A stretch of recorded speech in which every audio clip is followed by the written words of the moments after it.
About 40 years ago, the state of Israel embarked on a project that was called Project Salomon, where about 17,000 Ethiopian Jews were airlifted from Ethiopia to Eretz Yisrael.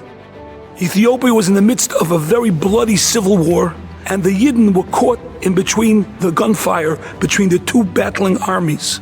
Eretz Yisrael, the state of Israel, sent one of their top statesmen to negotiate with the prime minister of Ethiopia, who was then a communist, to ask him to allow the state of Israel to bring these Jews to Eretz Yisrael.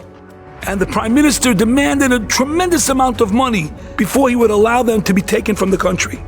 In his negotiations with the prime minister, he managed to pull down the price of what he was asking for to a much more reasonable amount.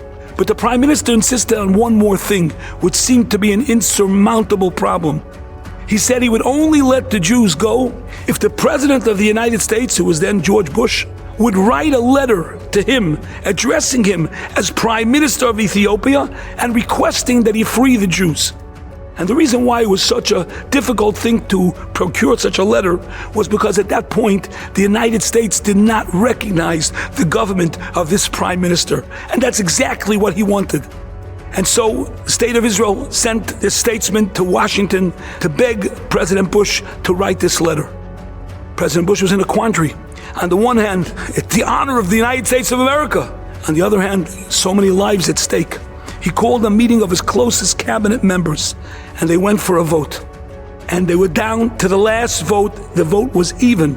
And one man stood up and he said he was the deciding vote. He said, I have to tell you a story that took place in the late 40s, where a fire broke out in an apartment building, and 3 African-American children were caught in an apartment on the 4th floor, and seemingly there was no way to save them. And all of a sudden, a dark-skinned gentleman took a cover, a blanket of some sort, drenched it in water, wrapped it around himself, ran up the stairs, broke into the apartment, and saved the lives of the 3 children. By the time he came down with the children, the parents who had gone away for a moment had come back. And they began to hug and kiss him. You saved our children. What can we give you to show our thanks? The fellow said, I'm a Jew from Ethiopia. What I just did was a mitzvah, and Jews don't sell mitzvahs. Said Secretary Colin Powell, I was one of those 3 children. I think today is my turn to do my mitzvah, to save Ethiopian Jews. And he voted that the president should write the letter, which he did, and the rest is history. When a Yid does a mitzvah, he doesn't know the repercussions. 17,000 Jews were saved from one Yid's mitzvah. When we're Oymid bin Nisayin, we don't know what we're doing, not just for ourselves, for our generations, but for all of Klal Yisrael. One Yid could save a world.